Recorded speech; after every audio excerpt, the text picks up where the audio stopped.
Bismillahirrahmanirrahim and Assalamu alaikum dear students. Welcome to our next lecture. Today we are going to study about the regression, that is next part of our chapter 4. What is regression? In regression, using independent variable, numeric output is calculated. Usually when we have a one variable polynomial like this, y is equal to, for example, we say that mx plus some constant c. Here we have only one variable, that is x, which is an independent variable, and using this independent variable we calculate the value of y. So, in regression, using independent variable or variables, numeric output is calculated. The numeric output is the sum of the deterministic function of the input and random noise. It means that whatever the value we calculate here, it contains some random noise omega, some random noise epsilon. If I consider this function as f of x, so I can write this expression like this: f r is equal to, regression is equal to f of x plus epsilon, where f of x is the unknown function that we have to estimate or approximate by looking at the estimator or by looking at the data that we have, and epsilon is a random noise which has zero mean and is Gaussian with the constant variance. Gaussian means that we assume that the noise would follow the normal distribution like this, and it is given by this sigma square, that is this right, epsilon belongs to this normal distribution if sigma square is the variance of that. And this is the function that we have to estimate g x given theta. If we are given some parameters, we know about the parameters, what is the probability, so what is the output that if x is given based on that parameter, what the value we would calculate. Remember, it is not a probability, it is just a function that works with these two arguments, one is x, one is theta. What does that mean? It means that we are given this parameter and we are given this data, and based on the values of these parameters and data, we find the value for the output defined up to a set of parameters theta. Putting g of x for f of x, for example, in this case we can replace g of x. So, we get this probability r given x is equal to, it belongs to this. What this expression says? This expression tells that what is the probability that if x is given, what is the probability of r, the output, when this belongs to a normal distribution, a data which is normally distributed, and for that we have to estimate the value based on this g of x. Try to interpret this formula in the textual form, write it on your copy pencil and try to understand it. In this figure we can see that how we can find out the regression. Here you can see that we have the data points like this. This is the one data point, here are the two data points, this is the fourth data point, the fifth one, the sixth one, 7, 8, 9, 10 and so on. And based on these parameters we find the error of each sample from the estimation line, from the regression line, and this regression line has its parameters. For example, if we represent this regression line with the help of this formula, which is given as y is equal to mx plus c, or it is given like this w1 x1 plus w0, a single variable line. So, we can find these parameters, which is w1 and w0, and once we have find these parameters given here, these thetas. So, if new data is given to us, using that new data and using the parameters that we have already calculated from the previous data, we can find out the value, output value. That would be the regression of our data. Here we can see an overview of the regression. We can assume that the error term, which is represented by this has the normal distribution. Here x is the mean of our observations, and this is E r given this mean, the expected value of output, right, when the mean is given, and when we have to find this point, we include this normally distributed noise with it, and this E r, which is the regression, basically is given by these two parameters W1x and W0, and this is the line that this line is represented with the help of this formula, basically, right. So, the point of this slide is try to understand that the noise which is included in our data, in our estimation, that is basically in a normal form. Let input instances are drawn from some unknown distribution P x r, right, where x is the input and r is the output. We are working with the supervised learning where we have both input and output previously, and we want to train our model using this data which has input and output, and then later on we will be using the parameters estimated through this expression in order to find the output one and when a new unknown data is given to us. This joint probability distribution could be given with the help of this formula. We have already seen this formula in the previous lectures, and we can say that what is P r x, this is the likelihood, the probability that this belongs to the same distribution from where the training data has been taken, right. Let us say that if training data is taken from some normal distribution, so what is the probability, what is the likelihood that if x is given from same distribution, the r would lie in same normal distribution, right.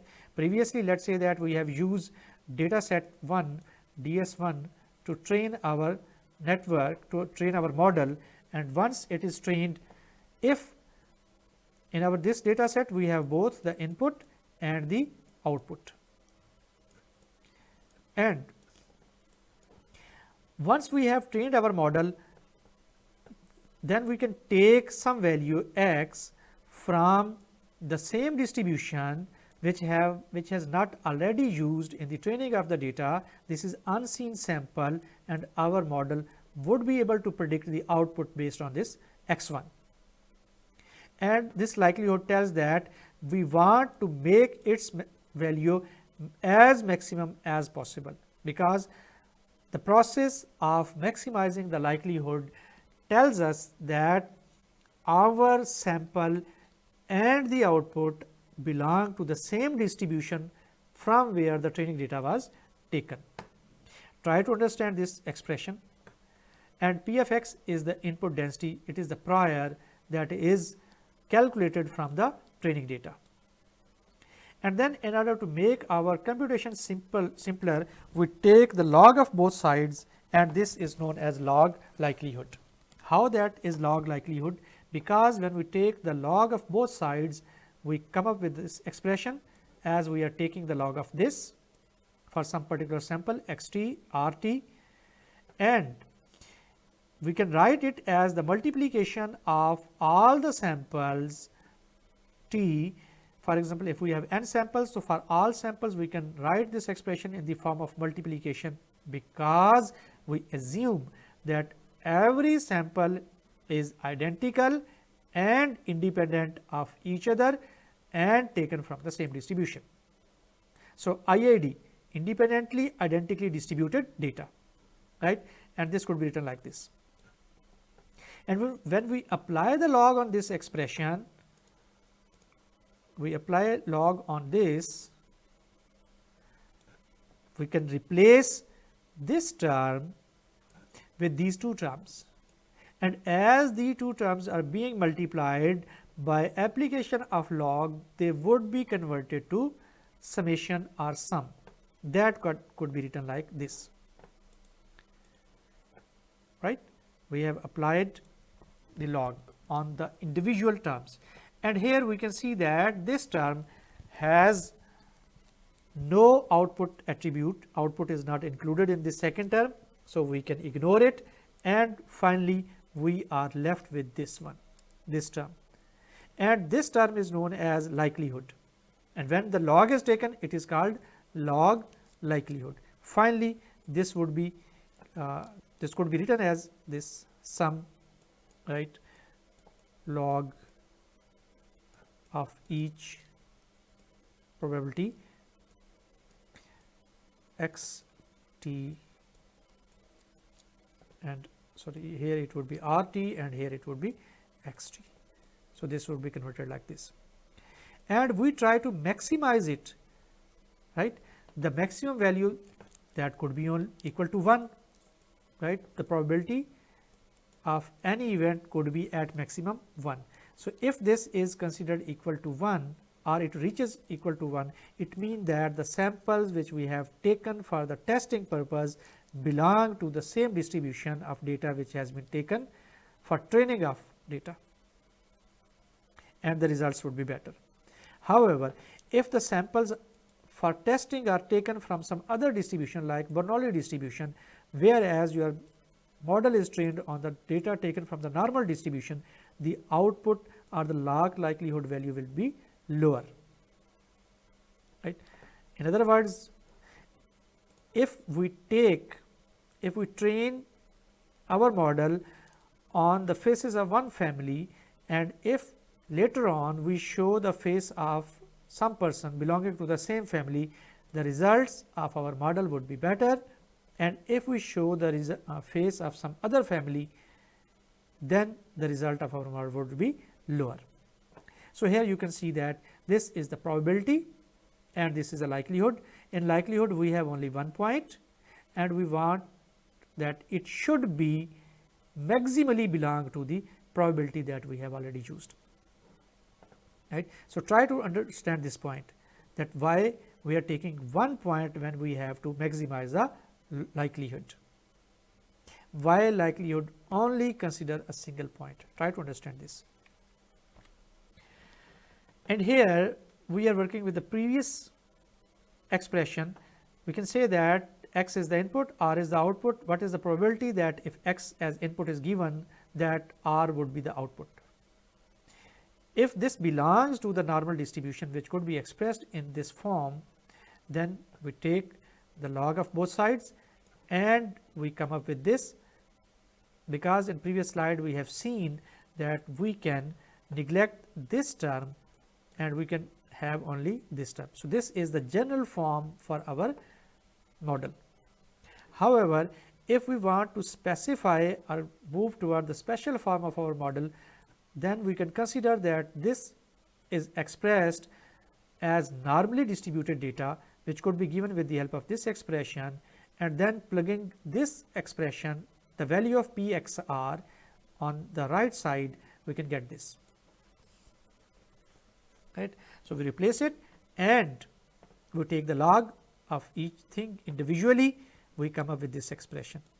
It would be an exercise for you people to derive this expression from the previous step. For example, how we have moved from this point to this point, and then finally by applying the log and simplifying the equations, we come up with this, right. And we can also ignore it because it does not contain the term n. This we will see later on in coming slides. However, for this slide we have to find out that how this expression has been derived from this expression. As an exercise, you people must work on your copy pencil and try to find out this expression. The first term is independent of the parameter theta and can be dropped. So this is the independent of parameter theta and we can drop it. Similarly, as the factor 1 over sigma square, so we can also drop this. We will keep 1 over 2 because it would be used later on for some simplification.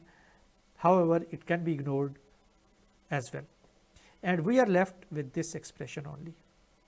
And if we consider this expression, RT is the real output that should be, and GT x theta, we are given the parameter, training parameters, and the value of new input, and G would generate the estimate for this, and we take the difference, the error, and then square, so squared error, and then sum of all those, so sum of squared errors. We can write it like this, sum of squared errors, right, SSE.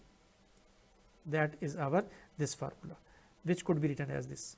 Here again you can see that this is the SSE formula. What is the expected value on average if the data x is given? What is the value of theta? Basically we can consider it like this, right? Error or expected value, you can say that. And here this figure tells us that these are the data points, and every data point or every sample is normally distributed. So you can see that every sample is normally distributed, right? So we can take different samples in order to find the values of our expressions, and so on. This is the expression that we have derived on the previous slide, and now we work with it. Least square estimate, we called it as least square estimate because we want to minimize this expression. It is mostly used error function in regression. It means that when we are working with the regression, mostly we will be working with this expression or the formula. When the likelihood L contains exponents, instead of maximizing L, we can define an error function which is the negative of likelihood, right, and minimize it. Remember that maximizing the likelihood is equal to the minimizing of inverse of likelihood. This is error. So we try to minimize the error, mean we try to maximize the likelihood. These both are same. Likelihood is equal to minus E error, or E is equal to minus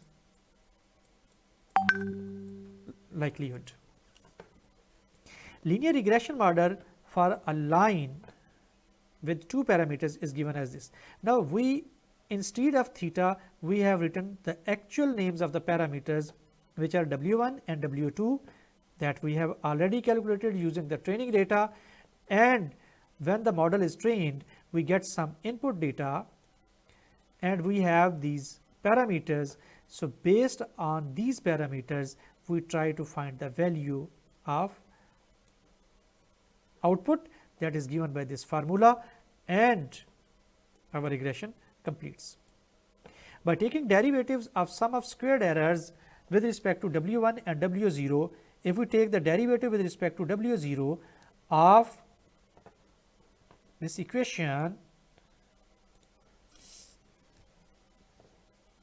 right, of this equation, we get this.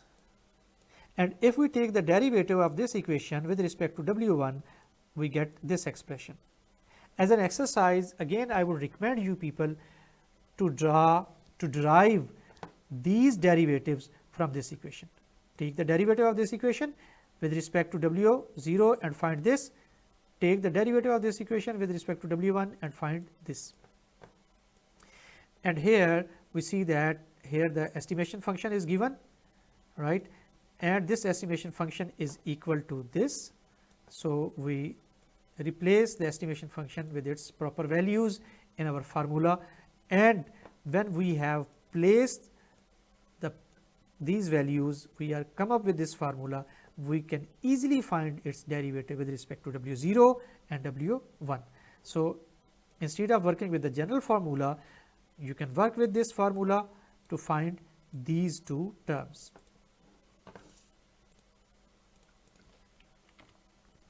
There are two equations with two unknowns. Look at this. We have equation this, which have one unknown, which is W0, and W1, two unknowns, and here another equation which has again two unknowns, W0 and W1, and we want to find the values of these parameters so that we can find the output value. Here these are the two equations taken from the previous slide, equation 1 and equation 2, and here we have written those equations in the form of matrix so that we can easily work with it. And here you can see that we represent this with A and this with W and this with Y, and from the college classes or the preliminary school classes we know that W could be written as A inverse Y, because A is equal to this A and this is W. So, A W that is equal to Y. From here we can see that W is equal to A inverse Y.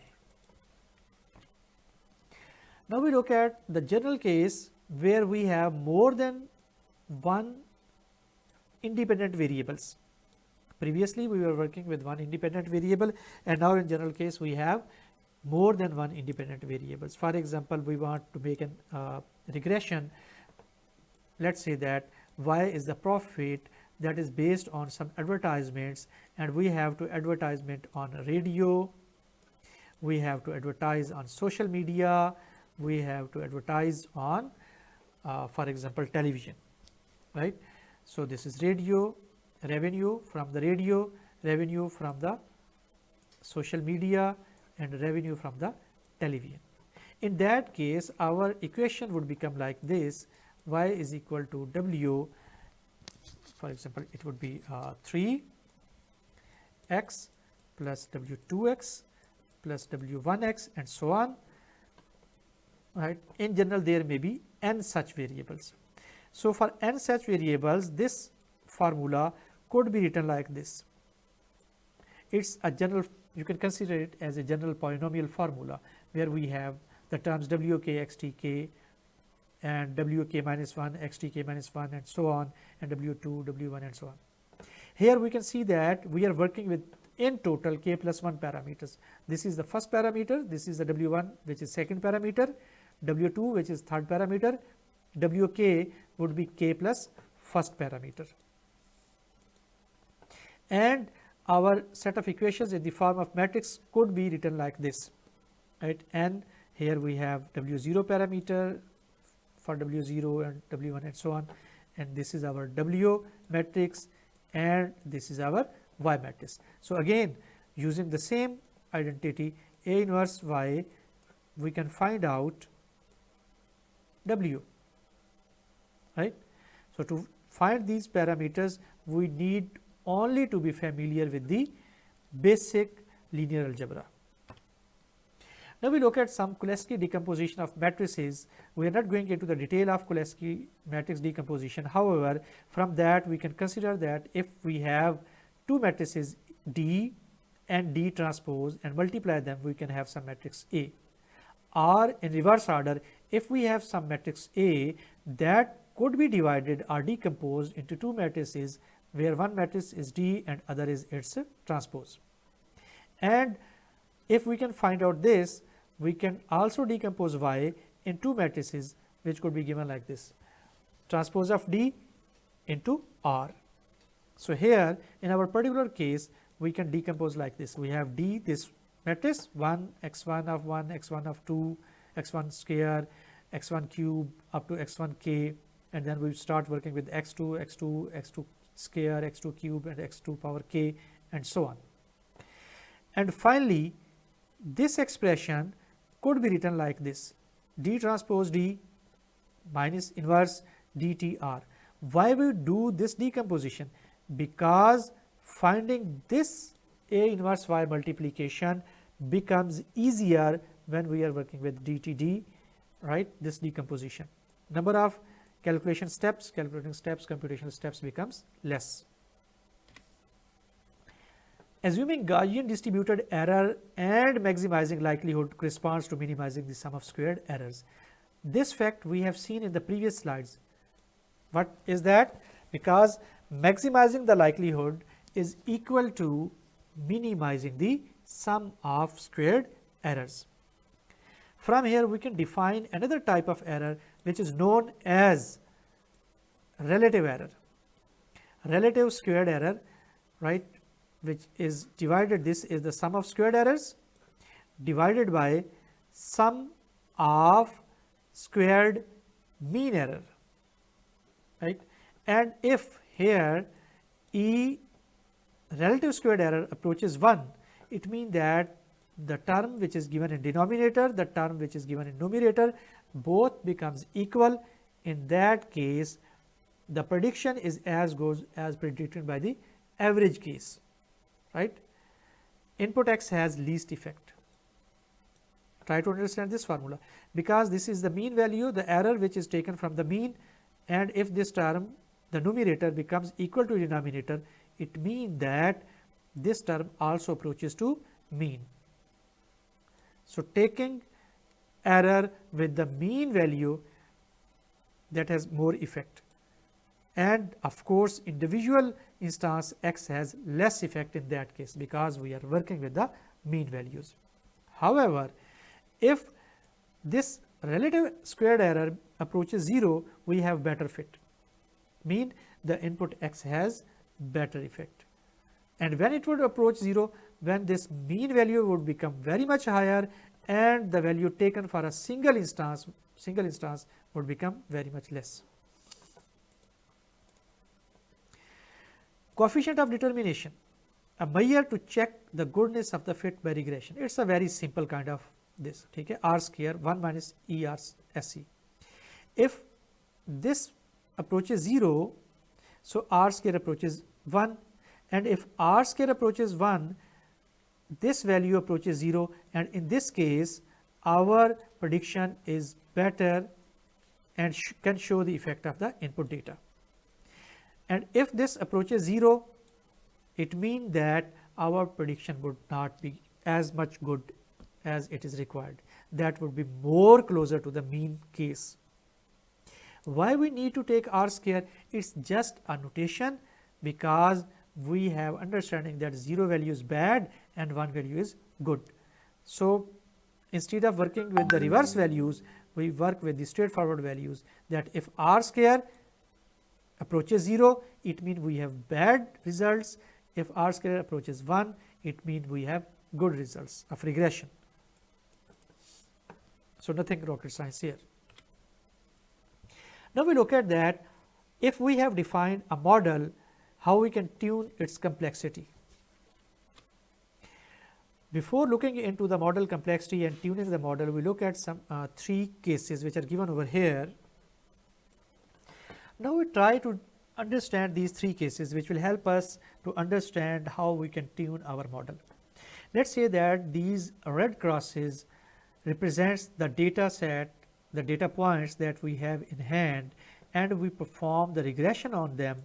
The regression line is given like this, and here you can see that the distance of this point from the regression line is higher, distance of this point is higher, it is much higher, it is more higher, it is higher, right. So, each point has comparatively higher distance. The error that we calculate using sum of squared errors would be higher value, bigger value. It shows that it has high bias and our model underfits, right. Why high bias? Because if you look at here, we can start this line from here, right, and if we start this line from here, from the center point, it would have more distance from each point. And if we go this way, right, again it would produce more distances from these points. This is the best line, the blue line is the best line that we can draw, which produces the minimum error. And if we draw this line, you can see that this line has been drawn away from the center point, from the 0 point. It has some bias, right. Now, we try to look at this line. Let this line is drawn from here, for example, okay, and so on. So, this line could show us a better fit, and comparatively if there is a bias that is less bias, lower bias as compared to this bias, right.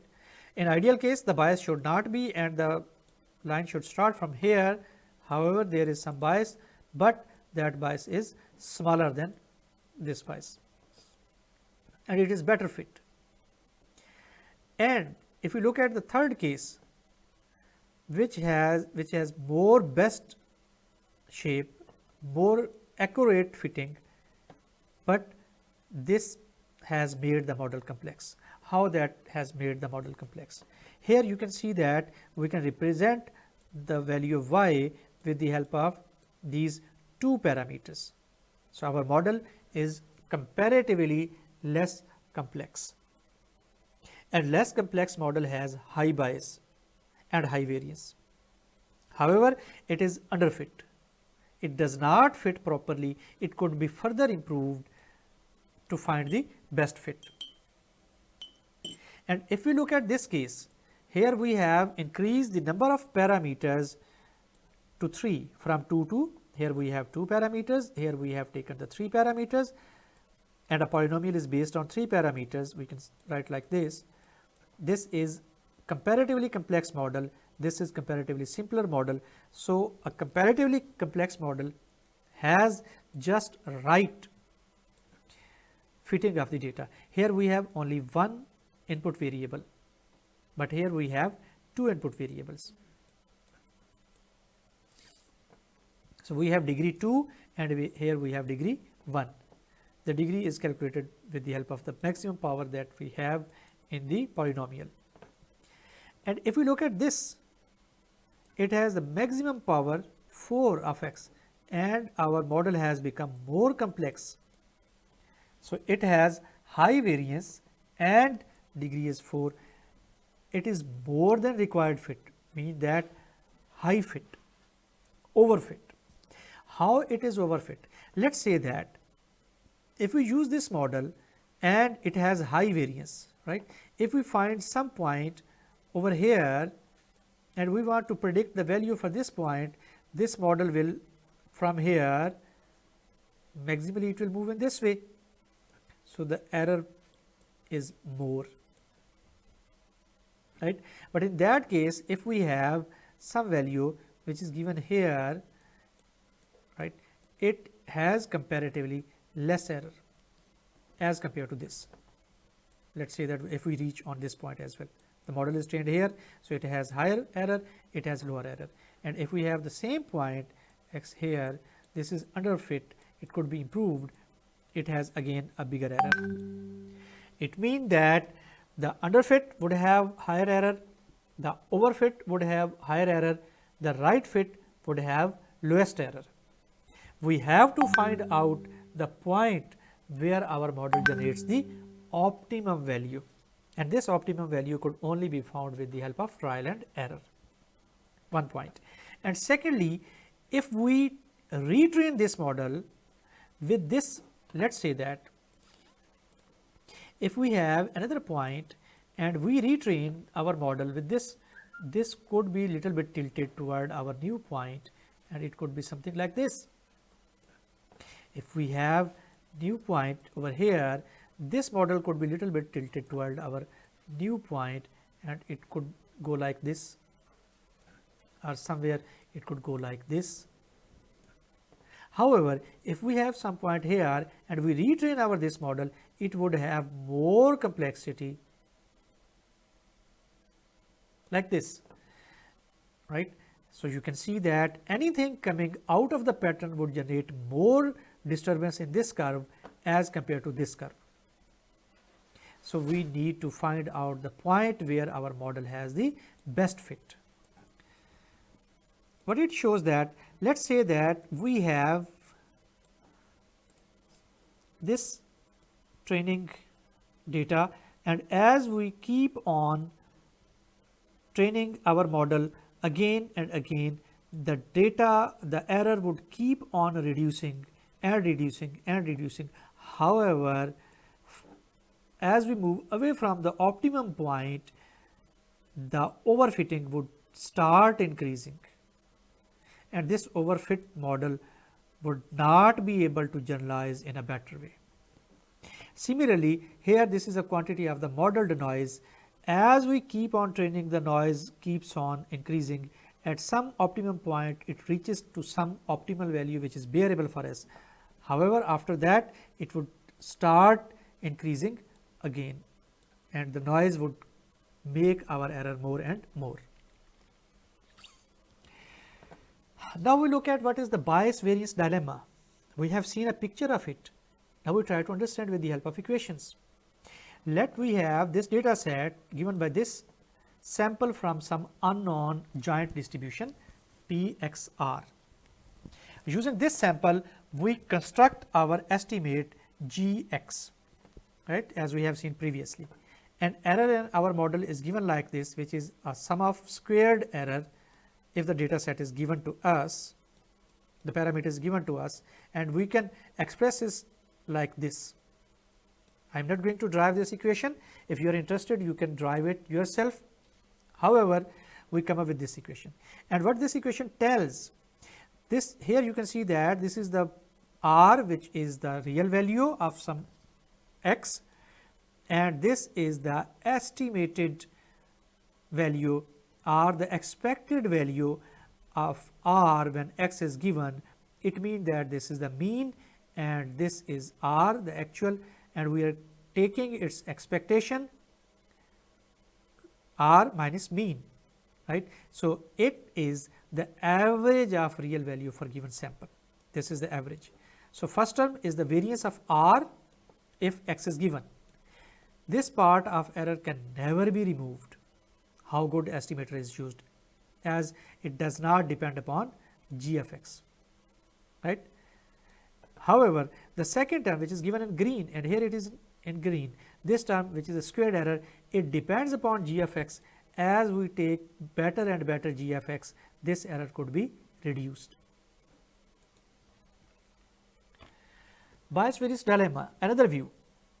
Now, this is the equation that we have taken from the previous slide, where we were representing it in a green and this golden color. So, we have again reproduced the equation over here. First term is bias and second is a variance. The difference from the mean is bias, and the difference from each term from the estimation is variance. And here in this term you can see that these terms have high variance but high bias, however low variance, because they vary little from each other. Here we can see that these values vary much from each other, so they have high variance but low bias. Bias is the distance from the expected value or the mean value or the actual value. So, from the center point, which is a mean, the distance of these points is less as compared to this. So, they have low variance. In this case, we have high variance and high bias, and in this case we have low variance and low bias. So, try to understand these four terms, and actually we want both terms to be very small. Now, we look at some example. Let we have sample sets from some known distribution with some noise. We want to find Gix, an estimation function for each data set, and find variance and bias, right. We have a data set and we take the samples, multiple samples from the data set. So, we want to find a best estimator for them. In real life, exact distribution of data is not known. We never know that the data comes from which distribution, and we estimate our we take the average of our estimates. Let we take GI, for example, 1 estimate or 2 estimate or 4 estimate or 10 estimates, and then we take the average of them by taking the average of Gix. We take the average estimate by averaging all the estimates which are given by this formula, right. And the estimated bias and variances are given by these formulas, right. This is 1 over n, and this is basically the bias, which is the distance of a point from the average estimates, and the variance is given by this formula, which is distance of point from the average or mean estimate. the distance of average estimate from the actual point, and here it is the distance of estimate from the average estimates. So, try to understand how the bias and the variances are written. It would be a good exercise if you people try some small Python or any language of your choice scripts to calculate these values from the given data. Models with varying complexity.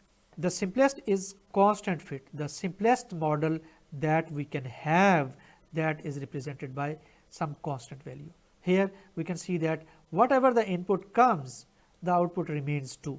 So, it is a simple one. Variance, no variance, as for all data the same estimate is generated. Try to understand this, that why this function which has the constant output, it has no variance, because all the values which would be generated would lie at the same point. If you give the value of x1 for example, it would be lie over here, for example for x2 it will again lie here, for x3 it will.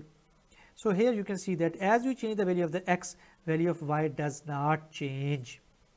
So, if the value of y does not change, so there is no variance at all. However, it has high bias, right, because we have given it 2. So, actual values may be for example this, something like this, but it remains here. So, it has high bias from the actual values. Now, we take the average of RT, the outputs in sample instead of 2. In general, average is better estimate, right. Having this, we say that it is represented by any polynomial, and in that case we can take the average to find out the best estimate. But this increases the variance because the different samples xi would have different average values. Try to understand this formula, right. If we take the average, let us say that instead of using this constant estimator, we use some polynomial estimator, and we take, for example, we have 5 estimators and we have 5 sample sets. So, for each sample set they would generate some different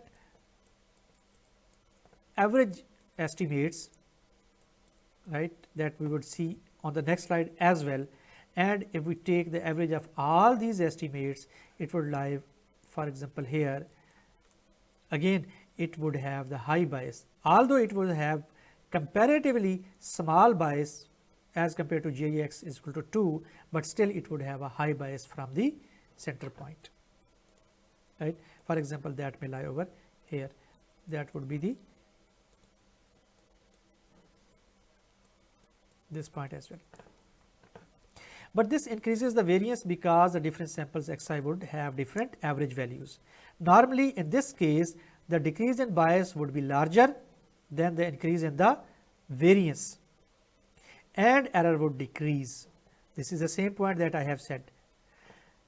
The bias would decrease as compared with this function, and variance would increase as compared to this function, because here there was no variance, here there would be some variance. Try to understand that, and error would decrease. Now, we look at this term, this figure as well. What it says, as we increase the simplicity, complexity becomes less and our model moves toward underfit. And as we increase the complexity, our model goes to better fit, but it instead goes toward the overfit. And we have to take the balance of both the simplicity and the complexity in order to find the best fit. And again, there is no particular formula to find out the best fit. It is the trial and the error that we have to work with. We will try again, we will calculate, we will see where the best values comes up. And how we will do this? Because we can only do this, we will have training data set and we will have the test data set. this test data set would never be used in training. Okay. There are some other methods which help us to find out the optimum point of the models that we will discuss later on. Frequency and variance, it increases as the order of the polynomial increases. We have already seen this fact in the previous slides. Small changes in the data set causes a greater change in the fitted polynomial. If the polynomial is exactly fitted with the point, as we have seen, and if we have this point, then by adding this point and retraining our data, it will generate the polynomial something like this. The overall difference is higher. Bias, it decreases as a complex model on the average that allows a better fit to the underlying function. In general, if we have more complex model, bias decreases. If we have more simple model, variance variance, it is a vice versa basically. To decrease bias, the model should be flexible at the risk of having high variance, right. Remember this point, as we have more complex model, its variance is higher. As we have more simpler model, its variance is lower. If we have more simpler model, its bias is higher. If we have more complex model, its bias is smaller. So write on the paper bias and variance and try to see that what the effect of model complexity has on it. If the variance is kept low, that is only the case of complex model. We may not be able to keep a good fit, to make a good fit to data and have high bias, right. Sorry, variance is only kept low for a simpler model. So this is the case for simpler model. The optimal model is one that has the best trade-off between the bias and the variance. Whenever we are going to design an estimator, we have to consider this point. Presence of bias shows that our model does not contain the solution. It is underfit.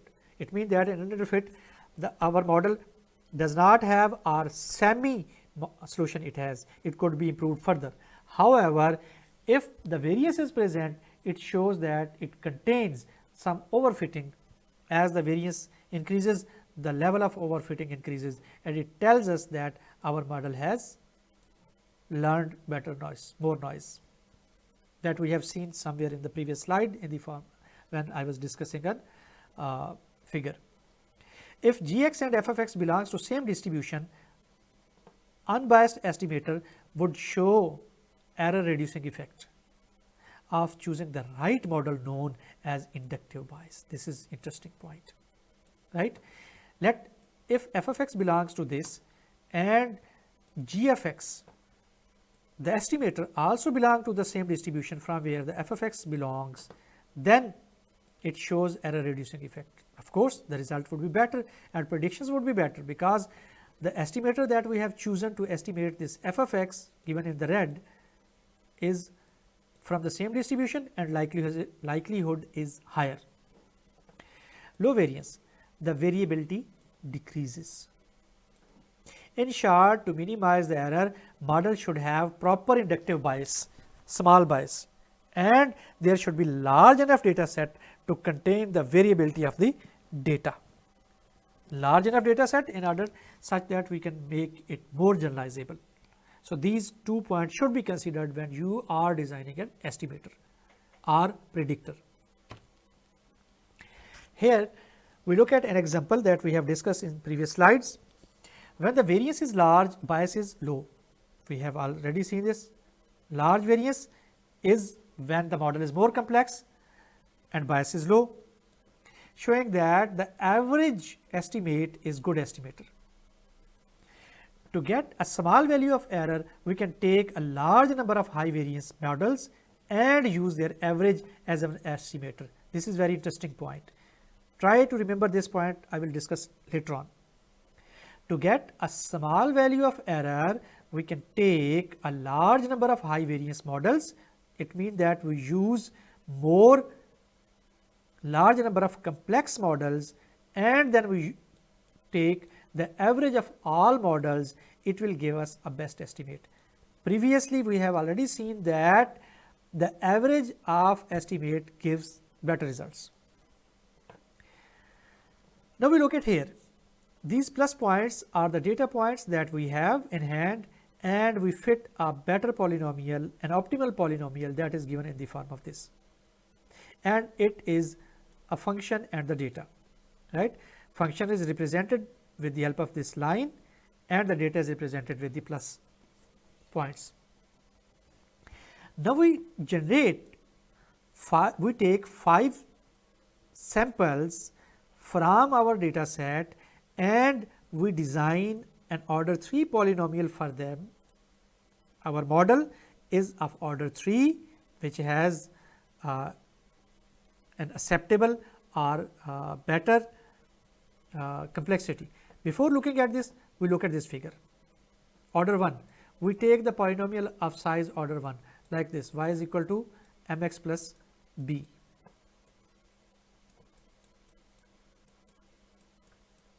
Right. And because we are getting 5 samples from our data, and to estimate them we will be using the 5 estimators, and for each estimators we draw a line. For each estimator creates a line. So, we have here 5 lines, 1, 2, 3, 4 and 5. And by taking the average of these 5 lines, that is represented by this dotted line, which is the best estimate in this case. If we increase the complexity of our model and we take the model of order 3, then again for 5 sample data, right, each sample data contains more than 1 instances. In our particular case, here are 20 instances, so we have 20 instances for our data. So, 5 sets each containing 20 instances, and we take 5 estimates, 5 polynomials to estimate this data, which are given by this. And to get the best estimate of all these, we take the average of these values, which is represented like this, right, which is the best, very much resembles with this. However, if we make our model more complex and we take the polynomial of order 5, which could be written as, for example, I just write one term for it, W 5 x 5, right. In that case, again this line is drawn for 20 instances, next line is drawn for 20 instances using this 5 polynomial based order 5 model. We generate these 5 lines, and by taking the average of these 5 lines, it generates the value something like this. And again you can see that this is the best fit, this is underfit, and this is overfit. The point is same, right, that we have discussed in the previous slides. Now, what it says that, now try to understand this point. It says that if you have a trained model and then you have given some test data, so take a subset from the test data and make a model for it and get the predictions on it. Then take another subset from the data and apply the model on it. Then take another subset of data, apply the model on that. For example, you take 3 subset of data and apply the models on that. Model may be same for all the 3 subsets, or it may be different for all the 3 subsets. And when you take the values of these 3 subsets, take the average of them. The average would give you best results. This process is known as cross validation. In this course, we have already seen about it, and we will also look at in detail in coming lectures as well. Cross validation. So, this is basically a cross validation example. That's all about for today. I hope you understand both of the things, model tuning and the regression. Try to understand the concepts and as a better student, as a good student, you must try to write the Python scripts to implement the regression and try to see that how the complexity of the model affects the results produced by the estimation. With this, Allah Hafiz.